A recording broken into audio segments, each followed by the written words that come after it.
तो क्या हो जाता है कि मतलब जब भी बहुत ज्यादा दौड़ मतलब ये करते हो तो तुम्हारे मसल में क्या होता है, जब तुम बहुत तेज भागते हो तो कभी कभी क्या होता है मसल में तुम्हारा ये नहीं आता है, मसल को सफिशिएंट अमाउंट का ऑक्सीजन नहीं मिल पाता है, मसल में सफिशिएंट अमाउंट ऑफ ऑक्सीजन नहीं मिल पाता है, तो तब क्या होता है बेटा, तब तब क्या होता है, वो जो पायरुवेट है वहां पे भी एनर्जी चाहिए, जब तुम भागते हो दौड़ते हो या फिर कोई हार्ड वर्क कर रहे हो तभी भी एनर्जी चाहिए, तो वहां पर क्या होता है, ये जो पायरुवेट है ये क्या होता है, पायरुवेट का ब्रेकडाउन होता है, लेकिन वहां पे क्या नहीं है, ऑक्सीजन नहीं है, वहां पर क्या नहीं है, ऑक्सीजन नहीं है, क्योंकि तुम इतना तेज भागते हो, मतलब ऑक्सीजन मिलने की टाइम नहीं होता, सेल को ऑक्सीजन मिल नहीं पाता उस कम टाइम के अंदर, तो क्या होता है ये जो पायरुवेट होता है सभी में देखो, चाहे तो एनर्बिक हो सभी में पायरुवेट का ब्रेकडाउन होता ही होता है, सभी में पायरुवेट का ब्रेकडाउन होता ही होता है और उसी से एनर्जी मिलता है।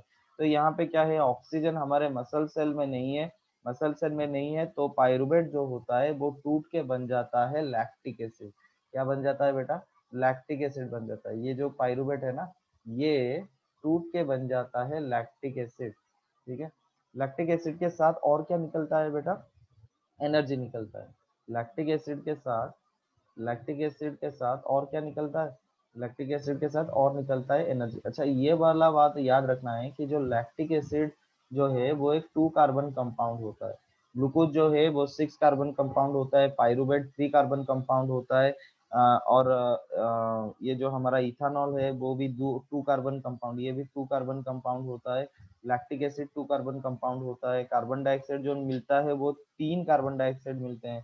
ठीक है, तो यहाँ से क्या होता है, लैक्टिक एसिड हमारे मतलब मसल में लैक्टिक एसिड बन जाता है, और ये लैक्टिक एसिड जो मतलब बनता है तो उसके वजह से क्या होता है, उसके वजह से जो क्रैम्प आ जाता है ना मसल में, that is due to the formation of lactic acid, जो क्रैम्प मसल में आ जाता है वो किसके लिए आता है, वो आता है किसके लिए, मतलब जो लैक्टिक एसिड फॉर्मेशन होता है उसी के वजह से हमारा मसल का क्रैम्प होता है। तो ये हमारा बन गया क्या, एनर्जी मिल गया, तो एनर्जी जो रिलीज हुआ सेलुलर रेस्पिरेशन से, ये क्या होता है फिर, एनर्जी अभी प्रोड्यूस हो गया, वो एनर्जी किस में जाता है, एनर्जी मॉलिक्यूल में कन्वर्ट हो जाता है, एक मॉलिक्यूल मतलब एनर्जी का एक मतलब रिलीज हुआ तो ये क्या करते हैं, एक सिंथेसाइज करते हैं एक मॉलिक्यूल को जिसको बोलते हैं एटीपी। एटीपी मैंने बोला, एटीपी को बोलते हैं एनर्जी करेंसी, एटीपी का फुल फॉर्म क्या है, एडेनोसाइन ट्राइफॉस्फेट। ठीक है, तो जब भी हमारा एनर्जी जरूरत होता है, जब भी हमारा एनर्जी जरूरत होता है तो क्या होता है, ये एटीपी ना टूटता है, ये एटीपी का ब्रेकडाउन होता है, और एटीपी का ब्रेकडाउन होके ही हमें क्या मिलता है, एनर्जी मिलता है। ठीक है, हमें मिलता है एनर्जी। ठीक है, और इसी एनर्जी से हमारा जितने भी सेल के अंदर एंडोथर्मिक रिएक्शन होता है उसके लिए यही एनर्जी प्रोड्यूस करता है। अच्छा एंडोथर्मिक एक्सोथर्मिक रिएक्शन क्या होता है, एंडोथर्मिक एक्सोथर्मिक है ना, ये दो चीज तुम्हारे मतलब ये केमिस्ट्री में है लेकिन ये बायो में कुछ कुछ जगह में है, तो तुम शायद ही मतलब डाउट हो सकता है कि what is exothermic what is endothermic. Endothermic reaction क्या होता है, एंडोथर्मिक रिएक्शन वो रिएक्शन होता है जिस रिएक्शन में हीट जो होता है प्रोड्यूस होता है, रिलीज होता है, मतलब उस रिएक्शन के कारण हीट जो होता है वो प्रोड्यूस हो जाता है, मतलब हमको हीट मिलता है उस रिएक्शन से, that is known as exothermic reaction. अगर कोई रिएक्शन में हीट जो होता है ऑब्जर्व करता है, हीट ऑब्जर्व करता है मतलब वो रिएक्शन होने के बाद हमको ठंडा लगेगा, वो चीज को अगर जहां पे भी रिएक्शन हो रहा है उसी को छूने से ठंडा लगेगा, मतलब क्या है उसने हीट को ले लिया, एक्सट्रैक्ट कर लिया अपने अंदर और ऑब्जर्व कर लिया, तो उसको क्या बोलेंगे, एंडोथर्मिक रिएक्शन, उसको क्या बोलेंगे बेटा, एंडोथर्मिक रिएक्शन। ठीक है, so ATP is the energy currency for most cellular cell. The energy released during the process of respiration to make an ATP molecule from ADP and inorganic phosphate. तो होता क्या है, ये एनर्जी जब release होता है हमारे बॉडी में होता है क्या, हमारे बॉडी में एडीपी होता है, एडेनोसाइन डाइफॉस्फेट, और ये एक फॉस्फेट मिल जाता है, और इसके लिए चाहिए क्या है, इसके लिए चाहिए एनर्जी, देखो एनर्जी चाहिए मतलब एनर्जी को वो ऑब्जर्व कर रहा है, एनर्जी को ऑब्जर्व कर रहा है मतलब ये क्या हो जाएगा, ये हो जाएगा एंडोथर्मिक प्रोसेस, ये क्या हो जाएगा, एंडोथर्मिक प्रोसेस।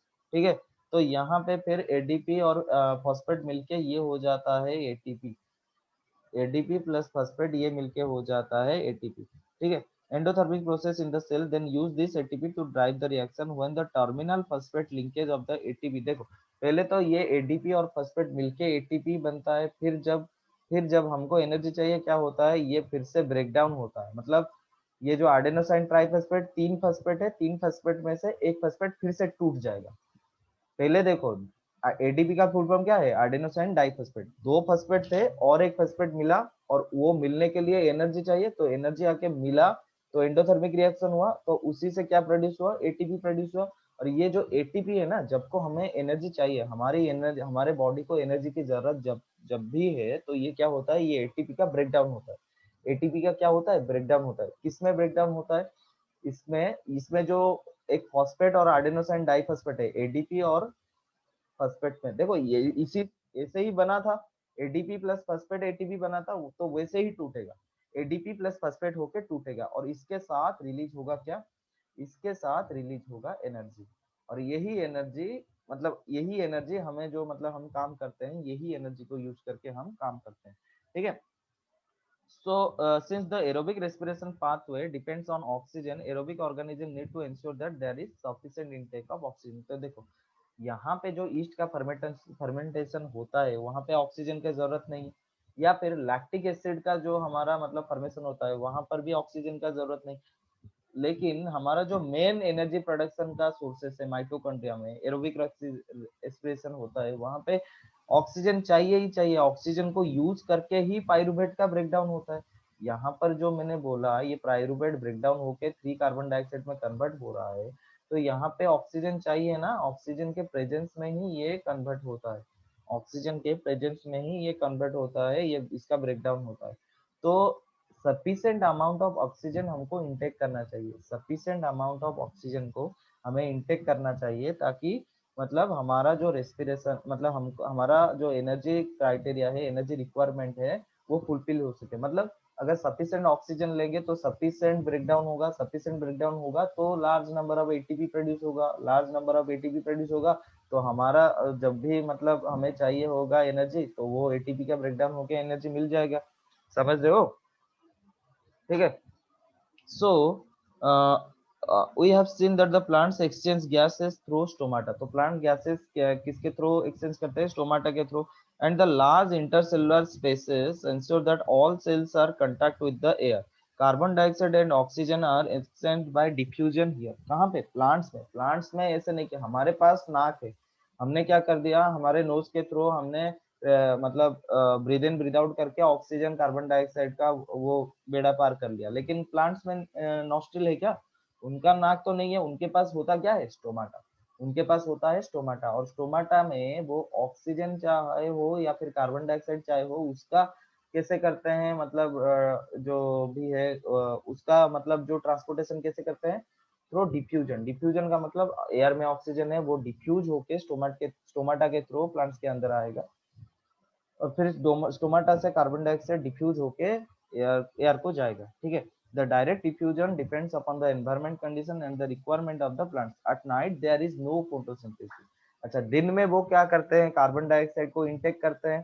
क्यों करते हैं, क्योंकि उनको खाना बनाने के लिए कार्बन डाइऑक्साइड चाहिए। What is photosynthesis, photosynthesis is the process by which plants make their own food by using sunlight, carbon dioxide, water and mineral and chlorophyll, that is known as photosynthesis. तो दिन में उनको carbon dioxide चाहिए, तो हम जो carbon dioxide छोड़ रहे हैं, वो कार्बन डाइऑक्साइड को वो इंटेक करके उसको खाना बनाते हैं, ठीक है।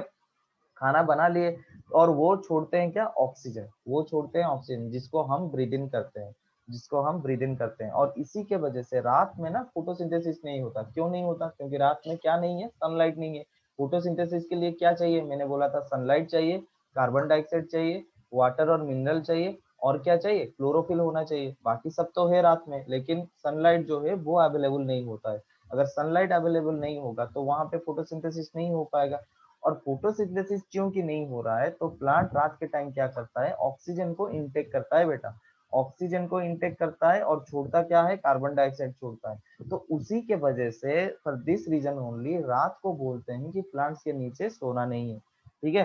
तो during the day time carbon dioxide elimination process is the major exchange activity going on during the day। carbon dioxide generated during the respiration is used for the photosynthesis। हम कार्बन डाइऑक्साइड जो भी respiration के लिए plants में मतलब plants के लिए जो भी कार्बन डाइऑक्साइड क्या होता है, जो भी हमारा, देखो the direction of the diffusion, okay, क्या होता है कि प्लांट्स में जो भी कार्बन डाइऑक्साइड जनरेट होता है वो यूज किसके लिए हो जाता है, वो यूज हो जाता है फोटोसिंथेसिस के लिए। प्लांट जो है कार्बन डाइऑक्साइड क्या करता है, जो भी प्रोड्यूस करता है वो यूज हो जाता है फोटोसिंथेसिस के लिए। तो दिन में कोई ऑक्सीजन, दिन में कोई कार्बन डाइऑक्साइड रिलीज नहीं होता, दिन में प्लांट्स के वजह से कोई कार्बन डाइऑक्साइड रिलीज नहीं होता, क्योंकि वो जो भी कार्बन डाइऑक्साइड प्रोड्यूस कर रहे हैं वो क्या कर देते हैं, अपना खाना बनाने के लिए, अपना फोटोसिंथेसिस के लिए वो यूज कर देते हैं। तो दिन में कोई कार्बन डाइऑक्साइड का रिलीज नहीं होता है, पर दिन में वो क्या करते हैं, जो फोटोसिंथेसिस के प्रोसेस के थ्रू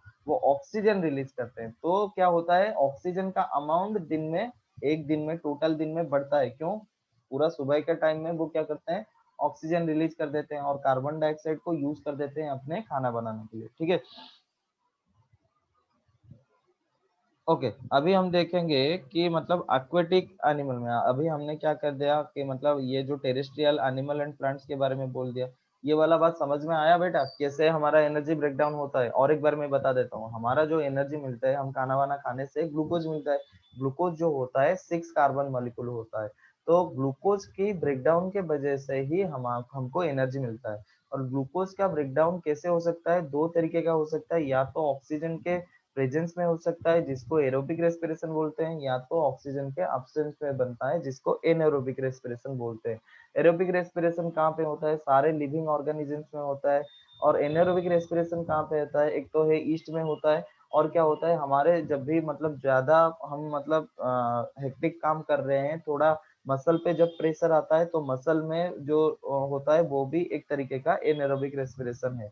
लेकिन दोनों प्रोसेस डिफरेंट है, ईस्ट में जो एनएरोबिक रेस्पिरेशन और हमारा मसल में जो एनएरोबिक रेस्पिरेशन, दोनों अलग है। ठीक है, लेकिन ये बात याद रखना बेटा, पहले प्रोसेस में ग्लूकोज जो है, जो कि 6 कार्बन कंपाउंड है, उसका ब्रेकडाउन होके 3 कार्बन कंपाउंड पाइरुवेट में कन्वर्ट होता है। और ये वाला जो प्रोसेस है सारे ऑर्गेनिज्म में दिखते हैं, चाहे वो एरोबिक रेस्पिरेशन हो चाहे वो अनएरोबिक रेस्पिरेशन हो, सारे के सारे ऑर्गेनिज्म में ये दिखने को मिलता है कि ग्लूकोज का ब्रेकडाउन होके 3 कार्बन पाइरुवेट में कन्वर्ट होता है। और उसी से थोड़ा अमाउंट का एनर्जी भी निकलता है। देखो यहाँ पे थोड़ा अमाउंट का एनर्जी भी निकलता है। फिर वो जो पाइरुवेट का है, पाइरुवेट अगर हम ईस्ट के बात करेंगे, ये पाइरुवेट जो है वो उसका ब्रेकडाउन होके विदाउट प्रेजेंस ऑफ ऑक्सीजन, मतलब एब्सेंस ऑफ ऑक्सीजन के लिए इसका ब्रेकडाउन होके किस में कन्वर्ट होता है, इथानॉल में कन्वर्ट होता है, जो कि 2 कार्बन कंपाउंड होता है। इथानॉल में कन्वर्ट होता है जो कि 2 कार्बन कंपाउंड होता है। हाँ, और एक चीज याद रखना है कि ग्लूकोज का पाइरुवेट का जो कन्वर्सन होता है वो कहाँ पे होता है, वो होता है साइटोप्लाज्म में। अच्छा, इथानॉल में कन्वर्ट हो गया तो ये कहाँ पे होता है, ईस्ट में होता है। This process is known as fermentation. और ये फर्मेंटेशन कहाँ पे यूज होता है, बेकिंग के लिए यूज होता है। और क्या होता है, जो अल्कोहल मेकिंग के लिए भी ये फर्मेंटेशन प्रोसेस यूज होता है। अभी देखेंगे एरोबिक रेस्पिरेशन। एरोबिक रेस्पिरेशन क्या होता है, हमारे जो लिविंग ऑर्गेनिज्म के माइटोकॉन्ड्रिया है, माइटोकॉन्ड्रिया को power house of the cell बोलते हैं। माइटोकॉन्ड्रिया में ये पाइरुवेट जो है 3 कार्बन कंपाउंड है, उसका ब्रेकडाउन होके क्या होता है, ऑक्सीजन के प्रेजेंस में 3 कार्बन डाइऑक्साइड का मॉलिक्यूल फॉर्मेशन होता है, वाटर फॉर्मेशन होता है और एनर्जी प्रोड्यूस होता है। देखो ये जो एनर्जी है ना, चाहे तो वो ये एनारोबिक हो या फिर एरोबिक हो, ये एनर्जी प्रोडक्शन ही सबसे ज्यादा मायने रखता है, क्योंकि हमें अल्टीमेटली चाहिए क्या होता है, एनर्जी चाहिए होता है। इसके अलावा लिविंग सेल्स में क्या होता है, कोई कोई जगह में हम जब मसल को सफिशिएंट अमाउंट का ऑक्सीजन नहीं मिलता है, तभी क्या होता है, पाइरुवेट जो होता है वो 2 कार्बन कंपाउंड लैक्टिक एसिड में कन्वर्ट हो जाता है। ठीक है, और ये लैक्टिक एसिड कंपाउंड जो है ये क्या हो जाता है, ये प्रोड्यूस करता है एनर्जी प्रोड्यूस करता है। एनर्जी तो प्रोड्यूस करता है, लेकिन यहाँ पे मसल में क्या होता है, आ जाता है क्रैम्प आ जाता है। यहाँ पे मसल में लैक्टिक एसिड के वजह से, लैक्टिक एसिड वाला पार्ट में जो रेस्पिरेशन है वहां पर मसल का क्रैम्प हो जाता है। तो पहले हमारा एनर्जी प्रोड्यूस हो गया, अभी एनर्जी क्या करेंगे, सिंथेसाइज करेंगे किसका, एटीपी को। एटीपी को बोलते हैं एनर्जी करेंसी। कैसे सिंथेसाइज करते हैं, एडीपी और फॉस्फेट मिलके वही एनर्जी को यूज करके एटीपी में कन्वर्ट कर देते हैं। जब भी हमारा एनर्जी का रिक्वायरमेंट होगा वो एटीपी टूट के एडीपी और फॉस्फेट में बन जाएगा और हमें मिल जाएगा क्या, एनर्जी। तो यहाँ तक तो हमने एनिमल सेल का एक बार क्लियर रिव्यू कर दिया, और प्लांट सेल का अभी मैंने बताया कैसे वो करते हैं। ठीक है, अभी हम चलेंगे टेरेस्ट्रियल के बाद में आते हैं एक्वेटिक एनिमल्स। तो एक्वेटिक एनिमल्स में क्या होता है बेटा, एक्वेटिक एनिमल्स में ऑक्सीजन जो है बहुत कम अमाउंट में डिजल्व होता है। जैसे कि हमारे एयर में ऑक्सीजन जितना है, पानी में ऑक्सीजन का अमाउंट कम होता है, क्योंकि उनका डिजल्विंग कैपेसिटी ही बहुत कम है। वाटर में डिजल्विंग कैपेसिटी ऑक्सीजन का बहुत कम है, तो इसमें क्या होता है, तो वहां पर ना बहुत कम अमाउंट का ऑक्सीजन रहता है। तो इसी के वजह से हम जितने रेट में ब्रीदिंग करते हैं, उससे कई गुना ज्यादा रेट में ब्रीदिंग कौन करते हैं, एक्वेटिक ऑर्गेनिजम्स ब्रीदिंग करते हैं। क्यों? क्योंकि वहां पे ऑक्सीजन कम अमाउंट में डिजल्व हुआ है, तो ज्यादा ब्रीदिंग करेंगे तो ज्यादा अमाउंट का ऑक्सीजन बॉडी को सप्लाई होगा। ठीक है। सो वो क्या करते हैं, फिशेस जो क्या करते हैं, पानी जो होता है अपने मुंह से ऑक्सीजन लेते हैं, और इसको कहाँ भेज देते हैं, गिल्स को भेज देते हैं। उसको गिल्स को भेज देते हैं, और वो गिल्स क्या करता है, वो जो पानी के अंदर जो ऑक्सीजन डिजल्व होके रहता है, वो ऑक्सीजन को ब्लड में भेज देता है। तो हमेशा तुम देखना कि मतलब जब भी मतलब पानी में या फिर एक्वेरियम में मछली को देखोगे, वो कंटिन्यूअसली ऐसे ऐसे ऐसे मुंह को करता रहता है। क्यों करता रहता है? उसको रिक्वायरमेंट चाहिए ऑक्सीजन के बहुत ज्यादा, तो कंटिन्यूअसली वो वाटर को इनटेक करता है। इनटेक करता है तो क्या होता है बेटा, तो वहां पे वो वाटर को पुश कर देता है गिल्स के ओर, और गिल्स क्या करता है, वाटर में जो भी कम अमाउंट का ऑक्सीजन डिजल्व हुआ है, वो ऑक्सीजन को क्या कर देता है, ब्लड को भेज देता है। वो ऑक्सीजन को कहाँ भेज देता है, ब्लड को भेज देता है। ठीक है। Terrestrial organisms use the oxygen in the atmosphere for respiration. The oxygen is absorbed by the different organs in different animals. All these organs have a structure that increase the surface area, which is in contact with the oxygen-rich atmosphere. Since the exchange of oxygen and carbon dioxide has to take place across this surface is very fine and delicate. तो जो जो area में देखो, जिस area में oxygen और carbon dioxide का transportation होता है, वो एरिया बहुत डेलिकेट होता है। In order to protect this surface, it is usually placed within the body. So there have to be passages that will take air into this area. In addition, there is a mechanism for moving the air in and out of the area where oxygen is absorbed. In human being क्या होता है, air is taken, देखो human being में क्या होता है, air क्या होता है, हम ऑक्सीजन ले लेते हैं, कैसे लेते हैं, नॉस्ट्रिल के थ्रू हम ले लेते हैं। और वहां पे क्या होता है, वो जो ऑक्सीजन होता है वो चला जाता है कहाँ पर, वो चला जाता है ब्लड पर, और ब्लड के साथ मिलके उसको ऑक्सीजनेटेड ब्लड बोलते हैं। ऑक्सीजन के साथ मिलके जो ब्लड ऑक्सीजन के साथ मिलके जो ब्लड बनता है, उसको बोलते हैं ऑक्सीजनेटेड ब्लड, जो कि प्योर ब्लड होता है। ठीक है। और ये चाहिए कहाँ पर, ये सर्कुलेट होता है लंग्स, मतलब ये हमारे सारे बॉडी को चाहिए, सारे बॉडी को चाहिए। इसके अलावा भी बॉडी में बहुत सारे इम्प्योरिटी प्रोड्यूस होता है ना बेटा, जिसको बोलते हैं डीऑक्सीजनेटेड ब्लड, और उसका उसका भी क्या होना चाहिए, प्यूरिफिकेशन होना चाहिए। डीऑक्सीजनेटेड ब्लड में होता क्या है, कार्बन डाइऑक्साइड मिलके रहता है। तो ये जो कार्बन डाइऑक्साइड है वो तो फिर हमारे बॉडी से निकलना चाहिए, नहीं तो हमारे बॉडी में अगर कार्बन डाइऑक्साइड बहुत ज्यादा अमाउंट का हो जाएगा, that is very harmful to our body even. ठीक है। तो बॉडी को हार्मफुल हो जाएगा, तो हो सकता है कि कुछ दिन बाद हम मर जाए। ठीक है। तो ये सबके लिए कंसेप्ट आता है, ये जो ब्लड फ्लो होता है, फिर डीऑक्सीजनेटेड ब्लड आता है, डीऑक्सीजनेटेड ब्लड को कहाँ पे प्यूरिफाई किया जाता है, लंग्स में प्यूरिफाई करते हैं। तो ये जो चीज को ट्रांसपोर्ट करने के एक जरूरत होता है ना, मतलब ब्लड तो अपने आप से नहीं मतलब घूमता है ना, ऐसा कि नहीं कि मतलब ब्लड ही अपने आप से ये फ्लो कर रहा है, प्रेशर जनरेट होता है। ये प्रेशर कोई तो जनरेट करता होगा, तो एक कोई एक सिस्टम तो होगा जिसके वजह से ब्लड जो है, ऑक्सीजनेटेड ब्लड सारे एरिया को ले जाता है, या फिर डीऑक्सीजनेटेड ब्लड, टॉक्सिक ब्लड, वो लेके लॉन्ग्स तक आता है। कोई तो प्रोसेस होगा, जो प्रोसेस के थ्रू ये सब होता है, that is known as transportation system, जो कि हमारा अगला टॉपिक है, ट्रांसपोर्टेशन सिस्टम। ठीक है। तो देखते हैं, in human beings air is taken into the body through the nostril. The air passing through the nostril is filtered by fine air through the line of the passage. नाक में जो बाल है वो उसका काम क्या है, एयर में जो डस्ट पार्टिकल है बाकी सारा जो है वो यहाँ पे रह जाता है। तो इसी के वजह से ना सुबह सुबह रोज नाक के अंदर से मतलब निकलता है ना, जो कि मतलब जो भी वो गंदी चीज है वो कैसे आता है, मतलब हम जो एयर इनटेक करते हैं, वो एयर क्या उसमें जो डस्ट पार्टिकल होता है वो वहां पे जमा होके वो बनता है। ठीक है। ठीक है। The passage is also lined with mucus which helps this process. और वहां पे होता क्या है, म्यूकस भी होता है, और ये डस्ट वो म्यूकस के साथ मिलके जो भी बनता है। ठीक है। From here the air passes through the throat and into the lungs. तो यहाँ से जाता है लंग्स के और rings of cartilages are present in the throat, this ensure that air passage doesn't collapse. तो रिंग्स ऑफ, ये वाला इंपॉर्टेंट है बेटा, रिंग्स ऑफ कैटलेज का फंक्शन क्या है? अगर तुम्हारा क्वेश्चन को पूछेगा what's the function of rings of cartilage, rings of cartilage का फंक्शन होता क्या है? रिंग्स ऑफ कैटलेज का फंक्शन क्या होता है बेटा?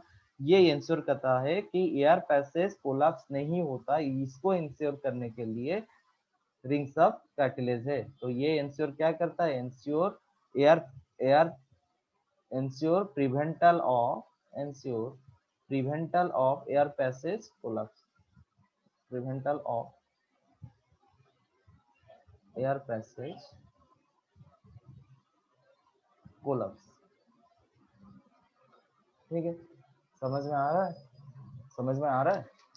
तो नेक्स्ट आता है हमारा क्या, लंग्स में। लंग्स फिर क्या होता है? लंग्स तक पहुंच गया अपना एयर। लंग्स जो है, लंग्स में बहुत सारे, ये मान लो कि हमारा ये हमारा लंग्स है, ठीक है। लंग्स के जो है वहां पे छोटे छोटे बहुत सारे पार्ट्स में वो डिवाइड हुआ है। लंग्स जो है उसमें बहुत सारे छोटे छोटे ट्यूब्स में डिवाइड हुए हैं, जिसको बोलते हैं क्या? अल्वियोली। क्या बोलते हैं? अल्वियोली। लंग्स जो होते हैं वो बहुत छोटे छोटे पार्ट में डिवाइड होते जाते हैं और इसको बोलते हैं अल्वियोली। और अल्वियोली ही वही सरफेस है जहां पर हमारा exchange of gases takes place. हमारे बॉडी में जो गैसेस का एक्सचेंज होता है वो कहाँ पे होता है? अल्वियोली में होता है। गैसेस का एक्सचेंज कहाँ पे होता है? एक्सचेंज ऑफ गैसेस कहाँ पे होता है? अल्वियोली में होता है। एक्सचेंज ऑफ गैसेस कहाँ पे होता है? अल्वियोली में होता है। ठीक है, ठीक है। तो हम जब भी, मतलब हम जब ब्रीथ करते हैं तो क्या होता है? हमारा रिब जो होता है वो फ्लैटन हो जाता है और चेस्ट कैविटी क्या होता है? लार्जर हो जाता है। तो उसके वजह से क्या होता है? एयर जो होता है वो लंग्स के थ्रू सक हो जाता है। सक का मतलब क्या होता है बेटा?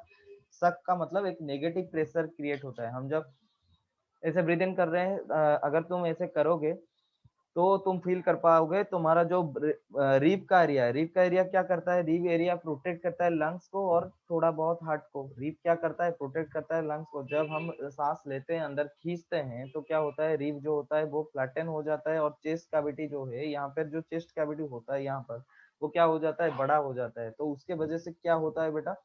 एक प्रेशर, नेगेटिव प्रेशर क्रिएट होता है। नेगेटिव प्रेशर क्रिएट होता है तो उसी के वजह से सक्शन होता है। नेगेटिव प्रेशर का मतलब क्या है? मान लो तुम्हारा वैक्यूम क्लीनर पता है ना? वैक्यूम क्लीनर, उसमें क्या होता है? वो कैसे, मतलब सारा का सारा चीज साफ कैसे करता है? वहां पे एक नेगेटिव प्रेशर क्रिएट होता है, तो वो क्या होता है? सारे के सारे एयर को अपने के अंदर खींच लेता है और एयर के साथ जितने भी डस्ट पार्टिकल है वो उसके साथ आ जाते हैं। ऐसा होता है वैक्यूम क्लीनर। तो वैसे ही जो लंग्स में है, लंग्स हम जब ब्रीद इन करते हैं तो वहां पे क्रिएट होता है नेगेटिव प्रेशर, और वो नेगेटिव प्रेशर के वजह से ये जो एयर है वो फोर्सिबली लंग्स के अंदर चला जाता है। ठीक है, तो इससे क्या होता है कि मतलब air is sucked into the lungs and fill the expanded alveoli. तो ये जो एयर है ये हमने आ गया नेगेटिव प्रेशर के कारण, ये फील कहाँ पे हो जाएगा? अल्वियोली के अंदर फील हो जाएगा। अल्वियोली के अंदर फील हो जाएगा। The blood brings the carbon dioxide from the rest of the body for release into the alveoli. ठीक है, तो ब्लड ब्लड जो हमारा ट्रांसपोर्टेशन मीडियम है वो क्या है? ब्लड है। जो भी ऑक्सीजन बॉडी के सारे पार्ट को जाएगा वो ब्लड के थ्रू जाएगा, और सारे बॉडी पार्ट से जो कार्बन डाइऑक्साइड आएगा वो भी ब्लड के थ्रू ही आएगा। तो ये जो ब्लड है, ब्लड कार्बन डाइऑक्साइड को खींच के ले आता है सारा बॉडी पार्ट से, और इसको कहाँ पे रिलीज करता है बेटा? रिलीज करता है अल्वियोली पे। रिलीज करता है अल्वियोली पे। और अल्वियोली के एयर में जो ऑक्सीजन है ये फिर अल्वियोलर ब्लड वेसल के थ्रू ट्रांसपोर्ट होता है। कहां पर? अल्वियोलर ब्लड वेसल के थ्रू ये ट्रांसपोर्ट होता है सारे बॉडी पार्ट में। अल्वियोलर ब्लड वेसल क्यों बोलते हैं? अल्वियोली से ही वो ब्लड वेसल कनेक्टेड है, that's why they are called as alveolar blood vessel. और इसमें ब्लड फ्लो होता है और ब्लड ही है जो कि ट्रांसपोर्ट करता है ऑक्सीजन और कार्बन डाइऑक्साइड को। तो हमारा जो ऑक्सीजनेटेड ब्लड है वो चला जाता है कहां पर? ब्लड के थ्रू वो चला जाता है सारे बॉडी पार्ट को। ठीक है, ठीक है। So during the breathing cycle, when air is taken in and let out, the lungs always contain a residual volume of air so that there is sufficient time for oxygen to be absorbed and for the carbon dioxide to be released. इसका मतलब क्या है? देखो, ये हमारा lungs है। मान लो कि सडनली मतलब वो क्या बोल रहा है, पहले से ही ना लंग्स में कुछ अमाउंट का एयर रहता ही रहता है हमेशा हमेशा के लिए। क्यों रहता है, हमारा क्वेश्चन है क्यों रहता है। नहीं होता तो क्या होता सर, मतलब मैंने ऑक्सीजन ले लिया, एकदम धड़ाक से ऑक्सीजन चला आया और छोड़ दिया तो सारे के सारे ऑक्सीजन चला गया, तो यहाँ पे कुछ नहीं बचेगा। तो हो सकता है कभी एक कंडीशन भी आ सकता है कि यहाँ पे सफिशिएंट अमाउंट का ऑक्सीजन ना मिले। मान लो यहाँ पे तुम अच्छे से ऑक्सीजन ले पा रहे हो, मान लो बहुत गर्मी है या फिर तुम कहीं पे बहुत मतलब तेज भाग रहे हो या फिर कहीं किसी कारण के वजह से तुम सफिशिएंट मतलब ब्रीदिंग ब्रीद आउट नहीं कर पा रहे हो, तो गया वहां पे कल्याण हो जाएगा। क्यों कल्याण हो जाएगा, वहां पे तो नहीं है ना ऑक्सीजन, एक सडनली ऑक्सीजन आता है सडनली कार्बन डाइऑक्साइड में जाता है, तो जितना अमाउंट का ट्रांसपोर्टेशन होना चाहिए अगर उतना ही हो जाएगा, उस टाइम में क्या होगा, कम अमाउंट का मतलब ब्रीदिंग ब्रीद आउट का रेट अगर कम रहेगा, कम अमाउंट का ऑक्सीजन आएगा जाएगा, तो अगर ऐसा रहेगा तो वहां पे चांसेस क्या होता है कि मतलब तुम्हारा मतलब डेथ का भी पॉसिबिलिटी है। तो इस कंडीशन को अवॉइड करने के लिए नेचर ने क्या किया है, हमारे लंग्स में हमेशा पहले से ही कुछ अमाउंट का ऑक्सीजन रख के ही रखा है, that is called as residual air. उसको क्या बोलते हैं बेटा, रेसिडुअल एयर बोलते हैं, ठीक है। उसको क्या बोलते हैं, रेसिडुअल एयर बोलते हैं, जो कि हमेशा प्रेजेंट होता है किसमें, लंग्स के अंदर प्रेजेंट होते रहता है, ठीक है। तो जब भी ये तो एक एक तो चला गया इसके बारे में।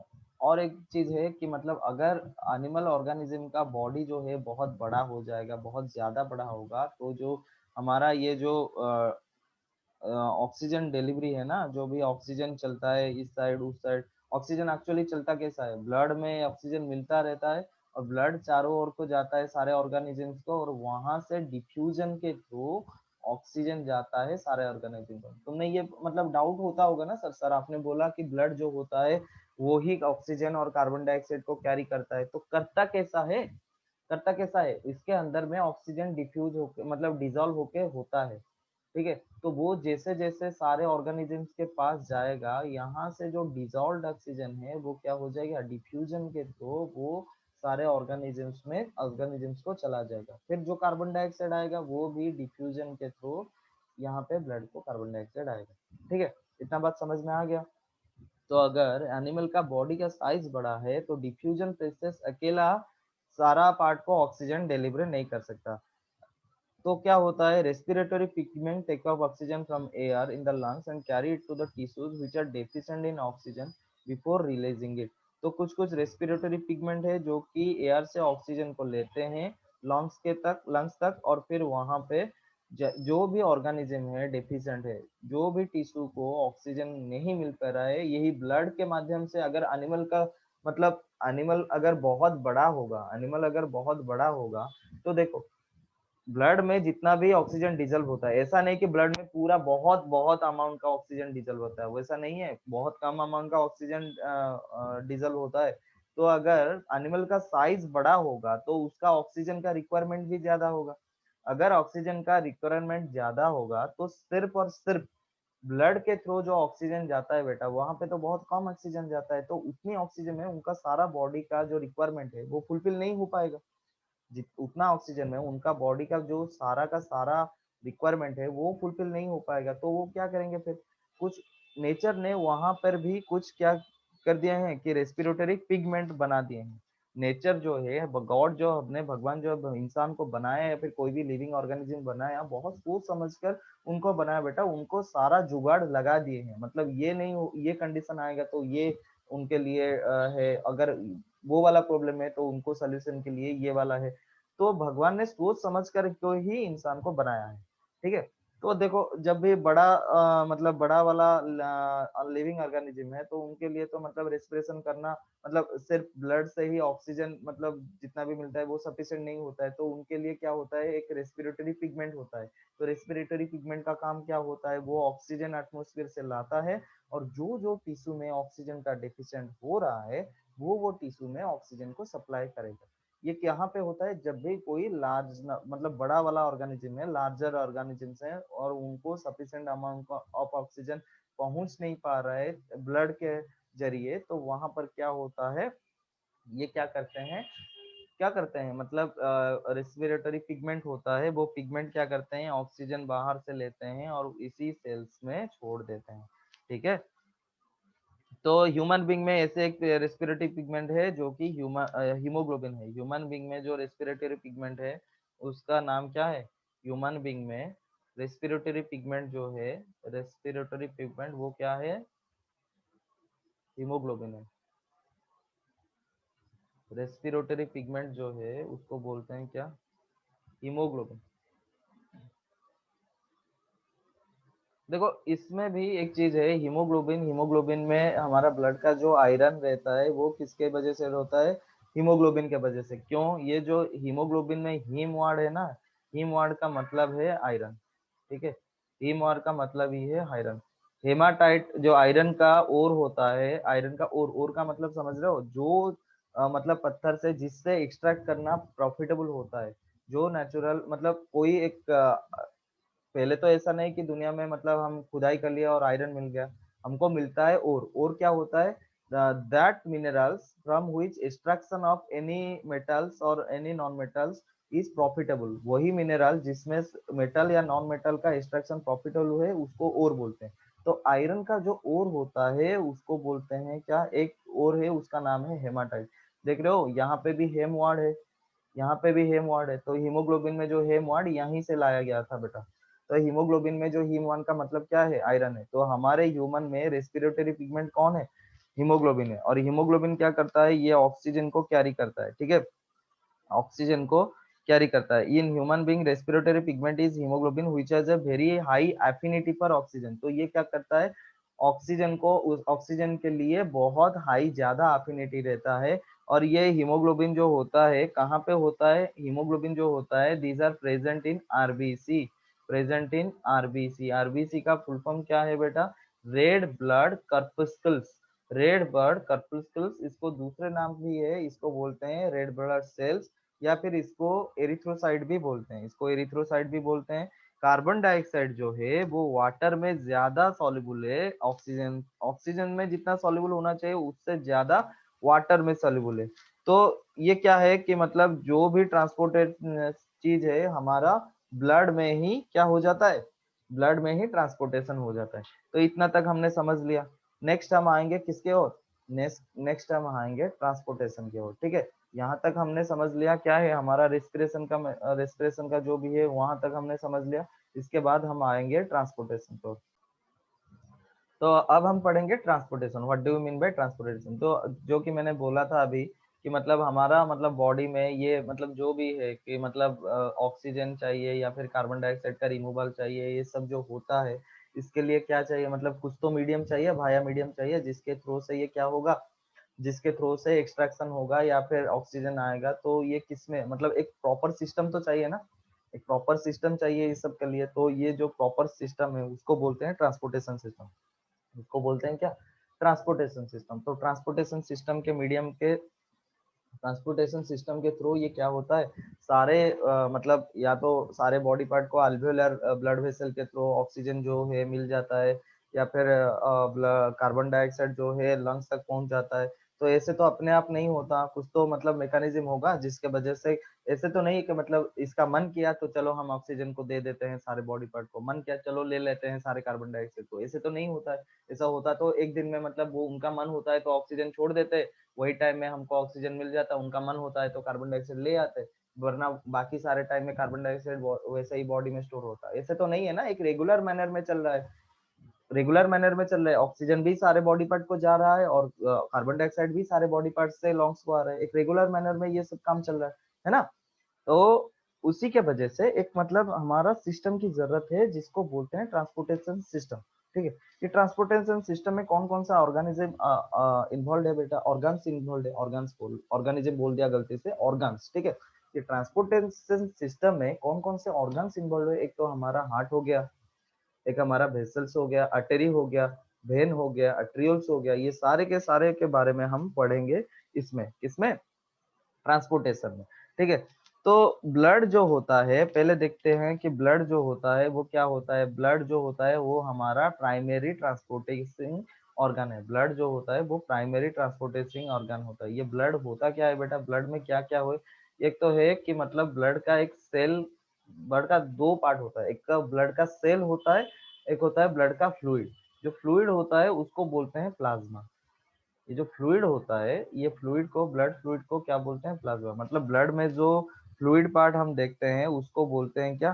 प्लाज्मा। और ये प्लाज्मा, प्लाज्मा के अंदर क्या है, प्लाज्मा के ऊपर में ही ये जो सारे सेल है ना, ये प्लाज्मा के ऊपर रहते हैं। जैसे कि मैंने अभी बोला था, ये सेल है, सेल के अंदर बहुत सारे ऑर्गेनल्स है, और ये ऑर्गेनल्स है कहाँ पर? एक्चुअली सेल का जो फ्लूइड है उसके ऊपर में ही है। और ये सेल का फ्लूइड को क्या बोलते हैं? साइटोप्लाज्म बोलते हैं। वैसे ही ये मान लो हमारा ब्लड का सेल है, ब्लड का सेल में यहाँ पे पूरा फ्लूइडिस रहता है अपना प्लाज्मा, और प्लाज्मा के ऊपर ब्लड का सेल रहता है। ब्लड का सेल जो होता है वो कितने टाइप का होता है? एक तो RBC, WBC and platelet, blood platelet. RBC मतलब red blood corpuscles, WBC white blood corpuscles, और क्या है? प्लेटलेट्स। तो एरिथ्रोसाइट, एरिथ्रोसाइट, थ्रोम्बोसाइट, और क्या है? ये मुझे याद नहीं आ रहा है अभी अभी। एरिथ्रोसाइट, चलो उसको मैं बोल दूंगा, क्या क्या है उसका दूसरा नाम, क्या क्या है, अभी अभी ही दिमाग में नहीं आ रहा है। अ, अभी दिमाग में नहीं आ रहा है, उसको मैं बाद में बोल दूंगा। व्हाट आर, मतलब उसका दूसरा दूसरा नाम क्या होता है। ठीक है। तो ये प्लाज्मा का काम क्या होता है? प्लाज्मा क्या होता है? प्लाज्मा का काम होता है फूड का ट्रांसपोर्टेशन करना, कार्बन डाइऑक्साइड और जो इतना भी वेस्ट है उसको डिजोल्व फॉर्म में ट्रांसपोर्टेशन करना है। ये किसका काम होता है? प्लाज्मा का काम। जो जो फूड हमारा बॉडी में प्रोड्यूस होता है, फूड को सारे बॉडी पार्ट तक लेने का काम क्या होता है? प्लाज्मा का होता है। उसके अलावा और क्या है कि मतलब जो भी बॉडी में कार्बन डाइऑक्साइड और नाइट्रोजनियस वेस्ट प्रोड्यूस होते हैं उसको कैरी करने का काम भी प्लाज्मा का होता है। और ऑक्सीजन को फिर कौन कैरी करता है? देखो, blood both oxygen and carbon dioxide को कैरी करता है, लेकिन ब्लड का कौन सा हिस्सा कार्बन डाइऑक्साइड को क्या कैरी करता है, कौन सा हिस्सा ऑक्सीजन को कैरी करता है, वो इंपॉर्टेंट है बेटा। ब्लड का जो प्लाज्मा वाला पार्ट है वो कैरी करता है कार्बन डाइऑक्साइड और नाइट्रोजनस वेस्ट को। और ब्लड का जो आरबीसी होता है, रेड ब्लड सेल्स होता है, एरिथ्रोसाइट होता है, वो कैरी करता है किसको? ऑक्सीजन को। याद रखना, प्लाज्मा जो होता है वो कार्बन डाइऑक्साइड और बाकी सारे वेस्ट को कैरी करता है। ऑक्सीजन जो होता है वो किसके द्वारा कैरी किया जाता है? आरबीसी, रेड ब्लड सेल के द्वारा कैरी किया जाता है। ठीक है। ये जो हमारा मतलब ब्लड कैरी करता है, एक तो हमारा पंपिंग सिस्टम चाहिए जिसके वजह से कंटिन्यूअसली ब्लड जो है सारे ऑर्गेनिज्म को आ जाए, फिर कंटिन्यूअसली सारे ब्लड से कार्बन डाइऑक्साइड लंग्स को पहुंच सके। एक कंटिन्यूअस एक पंपिंग सिस्टम चाहिए। जब भी नेगेटिव प्रेशर आएगा तो सारे कार्बन डाइऑक्साइड वाला ब्लड वो कहाँ पे चला जाएगा? वो चला जाएगा कहाँ पर? अपना लंग्स के पास। और जब भी मतलब पॉजिटिव प्रेशर करेंगे तो ये ब्लड जो है सारे बॉडी पार्ट्स को चला जाएगा। तो ये पंपिंग सिस्टम प्रोवाइड कौन करता है? ये पंपिंग सिस्टम प्रोवाइड करता है हार्ट। तो हार्ट का मतलब, हार्ट जो है हमारे बॉडी का ही पंप है, उसका काम ही क्या है? पंप करेगा। पंप करेगा। हार्ट देखने को कैसा है? एक ओपन फिस्ट के तरह है। ओपन फिस्ट ऐसे ही साइज का हार्ट होता है। देखो, हार्ट देखने के लिए ओपन फिस्ट के जैसे होता है, ऐसे ऐसे करके अपना हार्ट होता है। इसमें क्या रहता है? इसमें बहुत सारे वेन्स, वेंट्रिकल्स, आर्टेरी, आउटा, वेंट्रियोल्स, ये सारे रहते हैं। ये सब हम पढ़ेंगे। ठीक है, ये सब हम पढ़ेंगे। ठीक है। The heart is a muscular organ which is as big as our fist, मुट्ठी के जैसे ही बराबर बड़ा है। Because both oxygen and carbon dioxide have to be transported by blood, the heart has different chambers to prevent, देखो, to prevent oxygen rich blood and from mixing with the blood containing carbon dioxide. अगर मान लो तुम्हारे पास में कुछ मतलब, तुम्हारे घर में मतलब आलू है, आलू में कुछ गंदा आलू हो गया होगा। अगर वो गंदा आलू फिर अच्छे आलू के पास रह गया होगा, कोई रॉटन पोटैटोज है and they are kept with the well potato, good potatoes, then the good potato will get started to rot, the good potato will get started to rot, है ना? वो भी सड़ना चालू हो जाएंगे। वैसे ही मान लो हमारे जो ऑक्सीजनेटेड ब्लड है और कार्बन डाइऑक्साइडेड ब्लड है, अगर कुछ चैम्बर नहीं होता हार्ट में, वो ऐसे ही रह जाता, तो दोनों मिलके क्या हो जाता? सारे के सारे कार्बन डाइऑक्साइड ब्लड नहीं बन जाते। ऐसे कहावत है ना, मतलब तुम एक पूरा अमृत के एक पूरा अमृत के पात्र में अगर एक बूंद का जहर भी डाल दो तो पूरा का पूरा अमृत जो है वो जहर में कन्वर्ट हो जाएगा, है ना? वैसे ही अगर थोड़ा भी कार्बन डाइऑक्साइड वो ऑक्सीजनेटेड ब्लड के साथ मिल जाता है तो पूरा वाला जो ब्लड है वो क्या हो जाएगा, वो हो जाएगा पॉल्यूटेड, वो हो जाएगा टॉक्सिक, वो हो जाएगा डीऑक्सीजनेटेड, वो सब में कार्बन डाइऑक्साइड मिल गया है। ऐसे वाला जो मिलावट है वो होता है, ऐसा नहीं कि मतलब कोई एनिमल्स में कोई ऑर्गेनिज्म में ये ऑक्सीजनेटेड ब्लड और डीऑक्सीजनेटेड ब्लड मिलता नहीं है, मिक्स नहीं होता है। फिश जो होता है वहां पर ना ऑक्सीजनेटेड ब्लड और डीऑक्सीजनेटेड ब्लड दोनों का मिक्सिंग हो जाता है। लेकिन हमारे हार्ट में, ह्यूमंस हार्ट में ऐसे मतलब क्या है, ऐसे हमारे पास ऐसे ऑप्शंस है कि मतलब हमारे हार्ट को चारों चैम्बर में कन्वर्ट किया गया है।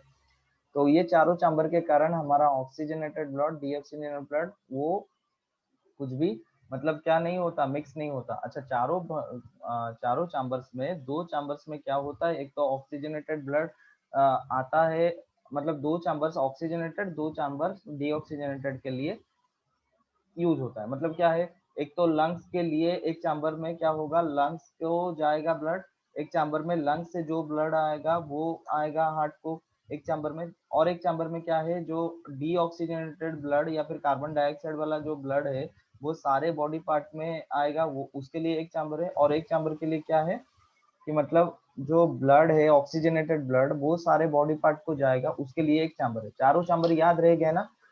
हमारा जो मतलब ऑक्सीजनेटेड ब्लड मिलता है वो कैसे मिलता है, डीऑक्सीजनेटेड ब्लड लंग्स में जाके ऑक्सीजनेटेड ब्लड में कन्वर्ट होता है तभी हमको मिलता है। तो जो लंग्स को जाएगा डीऑक्सीजनेटेड ब्लड उसके लिए एक चैम्बर है, लंग्स से जो ऑक्सीजनेटेड ब्लड आएगा हार्ट को उसके लिए एक चैम्बर है, एक चैम्बर है सारे बॉडी पार्ट से जो डीऑक्सीजनेटेड ब्लड आएगा हार्ट को उसके लिए एक चैम्बर है, और यही ब्लड फिर जाएगा लंग्स के पास, ठीक है। और फिर जो मतलब जो लंग्स से जो अच्छा वाला ब्लड आया है वो फिर हमारे सारे बॉडी पार्ट को जाएगा, तो उसके लिए एक चैम्बर है। तो चार चैम्बर हो गया। और ये ऊपर और नीचे के चैम्बर के बीच में ना एक भाल्व रहता है। भाल्व मतलब एक तरीके का गेट ओपनिंग, लेकिन वो वन है, मतलब एक बार गेट खुल गया ना फिर बंद हो जाएगा। इस तरह मतलब रिवर्स डायरेक्शन में गेट नहीं खुल सकता, सिर्फ एक ही डायरेक्शन में गेट खुल सकता है, ठीक है। इसको बोलते हैं भाल्व। तो दो तरीके का भाल्व होता है, बाइकस्पिड भाल्व, ट्राइकस्पिड भाल्व, वो हम मतलब हम आगे आगे पढ़ते जाएंगे, ठीक है। तो देखो क्या होता है कि मतलब the heart has different chambers to prevent the oxygen rich blood from mixing with the blood containing carbon dioxide. The carbon dioxide rich blood has to reach the lungs for the carbon dioxide to be removed. ये सब मैंने बता दिया है, ठीक है। Oxygenated blood फिर से लंग्स को आएगा हार्ट के लिए, ठीक है। फिर ऑक्सीजनेटेड रिच ब्लड सारे बॉडी पार्ट्स को क्या होंगे, सप्लाई होंगे। Oxygen rich blood from the chamber of heart from the on the left, that is left atrium. Left atrium कौन सा है बेटा, देखो ये जो मैं किया हूँ, ड्राइंग किया हूँ हार्ट का, अगर मैं ऐसे मुड़ के बैठ जाऊं ना, ये सोचो तुम्हारे हार्ट अगर ये ड्राइंग जैसा होगा तो तुम ऐसे बैठोगे तो हार्ट हमारा यहाँ पे होगा, थोड़ा टिल्टेड है, ठीक है। तो ये जो भी डायग्राम बना रहा हूं मैं, यहाँ पे लेफ्ट वाला जो बुक में भी जो दिया है लेफ्ट के लिखा है लेकिन राइट में है। मतलब क्या है, ये हम बना रहे हैं उसका मिरर इमेज, मतलब हम मिरर इमेज तो नहीं है, हम बना रहे हैं ऐसे, लेकिन कोई भी मतलब मान लो इसको मैं ऐसे बोल सकता हूँ। देखो ये एक इंसान है ना, मान लो ये एक इंसान है, तो यहाँ पे उसका हार्ट रहेगा, ठीक है। यहाँ पे उसका हार्ट रहेगा, मान लो ये हार्ट तो नहीं बना, कुछ और बन गया, तो हार्ट बनाते हैं। यहाँ पे उसका हार्ट मान लो रहा, तो ये जो हार्ट का है ना, ये वाला पोर्शन ये इंसान के लिए लेफ्ट होगा ना, और ये वाला पोर्शन ये इंसान के लिए राइट होगा, है ना। बस तो मान लो ये वाला जो पिक्चर है इसको मैंने जूम कर लिया यहाँ पर, तो ये वाला पार्ट लेफ्ट है, ये वाला पार्ट लेफ्ट है, ये वाला पार्ट राइट है, ये वाला पार्ट लेफ्ट है, ये वाला पार्ट राइट है। तो क्या होता है देखते हैं। तो लेफ्ट एट्रियम जो होता है, ऑक्सीजनेटेड रिच ब्लड लंग्स से कहाँ पे आता है, oxygenated rich blood from the lungs come to the thin walled upper chamber of the heart on the left, that is called left atrium. तो यहाँ को ब्लड क्या आता है, ऑक्सीजनेटेड ब्लड आता है लंग्स से। मैंने बोला था चार चैम्बर जो है, चार चैम्बर का क्या काम है वो भी बोला था। अभी यहाँ पे देखो जो एक चैम्बर जो है ऊपर का लेफ्ट वाला चैम्बर, देखो ये मैंने बोला था ना, ये इंसान का ये वाला पार्ट लेफ्ट होगा, ये वाला पार्ट राइट होगा, तो उसी को जूम किया हूं मैं। तो ये वाला जो ऊपर का हिस्सा है इसको बोलते हैं लेफ्ट एट्रियम, इसको बोलते हैं लेफ्ट एट्रियम। तो लेफ्ट एट्रियम में होता क्या है, ऑक्सीजनेटेड ब्लड लंग से आता है हार्ट को, ऑक्सीजनेटेड ब्लड लंग से आता है हार्ट को, ठीक है। तो left atrium oxygenated rich blood from the lungs come to the thin walled upper chamber of the heart on the left, that is the left atrium. The left atrium relaxes when it is collecting this blood. तो जब भी ये oxygen को लाता है तो तब वो क्या करता है, रिलैक्स कर देता है, ठीक है। It then contracts while the next chamber, the left ventricle expands so that the blood is transferred to it. तो फिर ये क्या करता है, ये फिर एक्सपांड करेगा, तो ये जो ब्लड है ना, यहाँ पे ऑक्सीजनेटेड ब्लड लेफ्ट एट्रियम में है, वो आ जाएगा नीचे, वो आ जाएगा नीचे, ठीक है।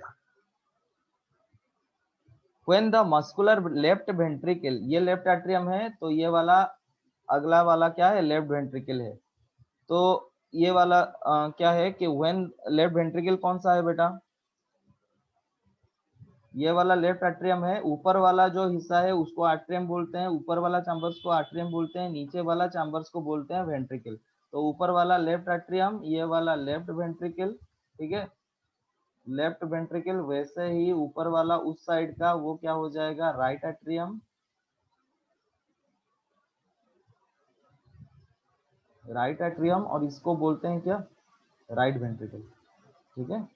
Right atrium right ventricle, left atrium left ventricle, ठीक है। तो क्या होता है कि the left atrium relaxes when it is collecting this blood, it then contracts while the next chamber on the left ventricle expands so that the blood is transferred to it. तो ये contraction expansion के वजह से blood को receive करता है, ठीक है। when the muscular left ventricle contracts in turn, the blood is pumped out to the body. तो ये contract होने से यहाँ से blood सारे body part को चला जाता है, ठीक है।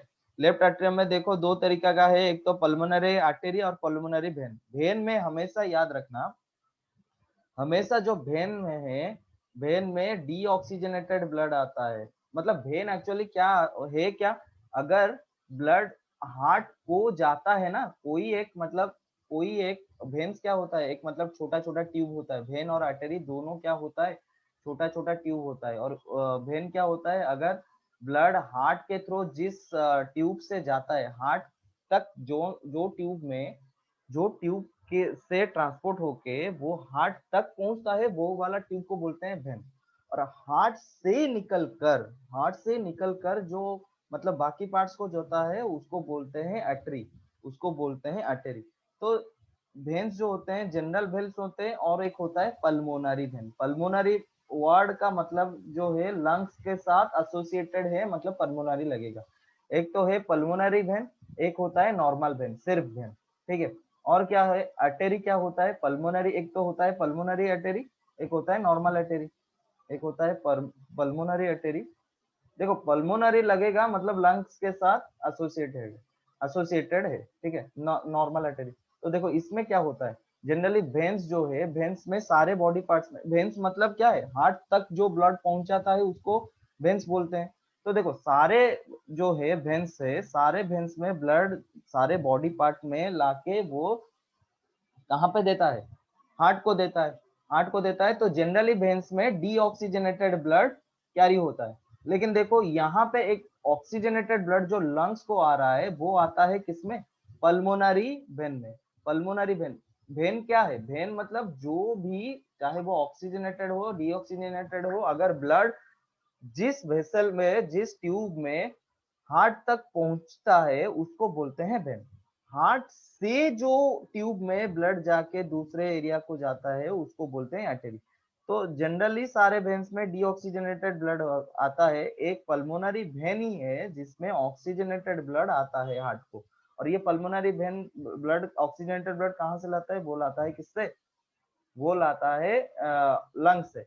फिर वैसे ही आर्टरी में क्या होता है, अगर हार्ट से दूसरे ऑर्गेनिजम्स को, जो भी मतलब ट्यूब में ब्लड का दूसरे ऑर्गेनेल्स को, ऑर्गेनिज्म मैंने बोल दिया सॉरी, तो दूसरे ऑर्गेनेल्स को जो ट्यूब में ब्लड का ट्रांसपोर्टेशन होता है उसको बोलते हैं आर्टरी, उसको बोलते हैं आर्टरी। सिर्फ ये पल्मोनरी आर्टरी ही एक है जिसमें डीऑक्सीजनेटेड ब्लड लंग्स को जाता है, बाकी सारे आर्टरी में ऑक्सीजनेटेड ब्लड जाता है। देखो पल्मोनरी आर्टरी, यहाँ से पल्मोनरी आर्टरी क्या करता है, लंग्स को जाता है किसमें, लंग्स को जाता है किसके लिए, लंग्स को जाता है ऑक्सीजनेटेड होने के लिए, मतलब जो कार्बन डाइऑक्साइड का ये है इम्प्योर है उसको प्योर बनाने के लिए कहाँ पे जाता है, लंग्स को जाता है। और वो लंग्स को जाता है तो सिर्फ पल्मोनरी आर्टेरी एक ऐसा है जिसमें डीऑक्सीजनेटेड ब्लड है, बाकी सारे के सारे में क्या है, ऑक्सीजनेटेड ब्लड है।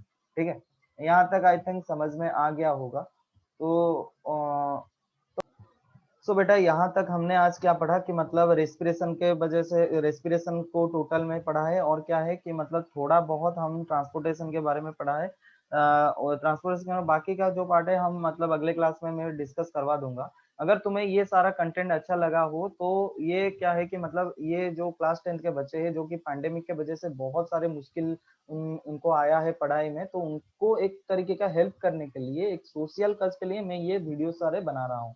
तो तुम्हें क्या करना है, अगर कंटेंट को अच्छा लग रहा है तो लाइक कर दो, शेयर कर दो दोस्तों के साथ, सब्सक्राइब कर दो चैनल को, ताकि सब्सक्राइब करके बेल आइकन दबा दो, ताकि जो भी मैं नया नया वीडियो ला रहा हूँ तुम्हें नोटिफिकेशन आ जाएगा और तुम अच्छे से पढ़ लोगे। तो देखो तुम कर सकते हो, हम मतलब जो भी डाउट है तुम मुझे पूछ सकते हो, नंबर व्हाट्सअप नंबर है मेरा, और ये वाला नंबर है मेरा, तुम चाहो तो पूछ सकते हो। ये वाला नंबर है 9937885062। ठीक है, ये वाला नंबर में तुम मुझे व्हाट्सअप कर सकते हो। देखो तुम एक बात है कि चाहे जो भी हो तुम अपना कॉन्फिडेंस कभी लो मत करना, तुम कर सकते हो और अच्छा होगा भी।